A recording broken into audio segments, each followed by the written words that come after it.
Charles ഡാർവിൻ്റെ natural selection. ഇതിനൊരു classic example പറയട്ടെ. ഡാർവിൻ ഫിഞ്ചസ് അല്ല, industrial melanism. Yes, welcome to സൂത്തിങ്കർ. നമ്മൾ ഡിസ്കസ് ചെയ്യാൻ പോകുന്നത് ഇൻഡസ്ട്രിയൽ മെലാനിസം അല്ലെങ്കിൽ ബിസ്റ്റൻ പെറ്റിലേറിയ എന്ന പേരുള്ള ഒരു നിശാശലഭം. ഈ നിശാശലഭം അതിന് 2 വേരിയേഷൻ ഉണ്ട്, ഒന്ന് ഡാർക്ക് കളേർഡ്, ഒന്ന് ലൈറ്റ് കളേർഡ്. ഇൻഡസ്ട്രിയൽ റെവല്യൂഷന് മുമ്പ് ഇത് കൂടുതൽ കാണപ്പെടുന്ന യൂറോപ്യൻ ഏരിയയിലാണ്. ഇൻഡസ്ട്രിയൽ റെവല്യൂഷൻ വരുന്നതിന് മുമ്പായിട്ട് അവിടെയുള്ള മരങ്ങളൊക്കെ ലൈക്കൻസ് കൊണ്ട് കവേർഡായിരുന്നു, അതായത് വെളുത്ത പായലുകൊണ്ട് കവേർഡായിരുന്നു. ആ സമയത്ത് മരങ്ങളൊക്കെ വെളുത്ത കളറായതുകൊണ്ട് ലൈറ്റ് കളേർഡ് മോത്ത് അവിടെ മറഞ്ഞിരിക്കുമായിരുന്നു, കാമോഫ്ലേജ്.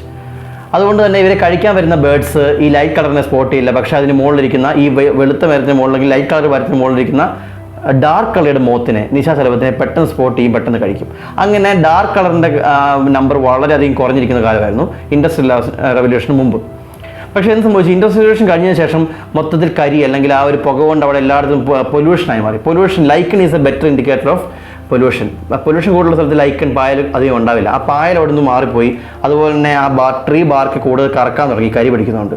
അപ്പോൾ എന്ത് സംഭവിച്ചു? കറുത്തിരിക്കുന്ന മോത്ത് അല്ലെങ്കിൽ ഡാർക്ക് കളറുടെ മോത്ത് ഈ ഡാർക്ക് ആയിട്ടുള്ള വുഡ് അല്ലെങ്കിൽ ആ ഒരു തടിയുടെ മുകളിൽ കാമോഫ്ലേജ് ആയി, അതായത് അവിടെ മറഞ്ഞിരിക്കാൻ സാധിച്ചു.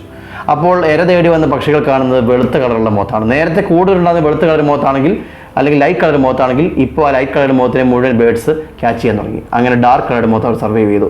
നേരത്തെ ഉണ്ടാകുന്ന ലൈറ്റ് കളർ മോത്തിൻ്റെ നമ്പർ ഡിക്രീസ് ചെയ്തു, ഡാർക്ക് കളർ മോത്തിൻ്റെ നമ്പർ ഇൻക്രീസ് ചെയ്തു. This A perfect example of natural selection, survival of the fittest. അവിടെ വന്ന സ്ട്രഗിളിനെ ബെറ്റർ ആയിട്ടുള്ള വേരിയേഷൻ കൊണ്ട് സർവൈവ് ചെയ്ത് നാച്ചുറലി സെലക്ട് ആയി മാറുകയാണ് ചെയ്തത്. അതുപോലെ തന്നെ ജിറാഫിൻ്റെ കഴുത്തിൻ്റെ നീളം കൂടിയതിനെക്കുറിച്ച് നമ്മൾ നേരത്തെയുള്ള വീഡിയോ പറഞ്ഞിട്ടുണ്ട്. ആ വീഡിയോ കാണാത്തവരൊന്ന് കണ്ടു നോക്കണം. അതിനെക്കുറിച്ച് പെട്ടെന്ന് പറയാം.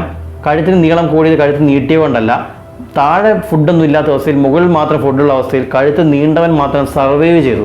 ബെറ്റർ ആയിട്ടുള്ള ക്യാരക്ടർ ആയിട്ടുള്ള കഴുത്ത് നീണ്ട അവസ്ഥയിലുള്ളവൻ മാത്രം സർവൈവ് ചെയ്തു, നീളം കുറഞ്ഞവൻ സർവൈവ് ചെയ്തില്ല. പിന്നീട് വന്ന ജനറേഷനൊക്കെ അങ്ങനെയായി മാറിയപ്പോൾ ഉണ്ടായി വന്ന സ്പീഷീസ്, ജിറാഫിൻ്റെ സ്പീഷീസിന് നീളം കഴുത്തുള്ളവരായി മാറി. ഇങ്ങനെ ഒരുപാട് എക്സാമ്പിൾസ് നമ്മുടെ ചുറ്റുപാട് നമുക്ക് കാണാൻ പറ്റും. ഏതായാലും അടുത്ത വീഡിയോയിൽ എവല്യൂഷൻ്റെ ഒരു പുതിയ ടോപ്പിക്കുമായിട്ട് വരുന്നതായിരിക്കും. Thank you.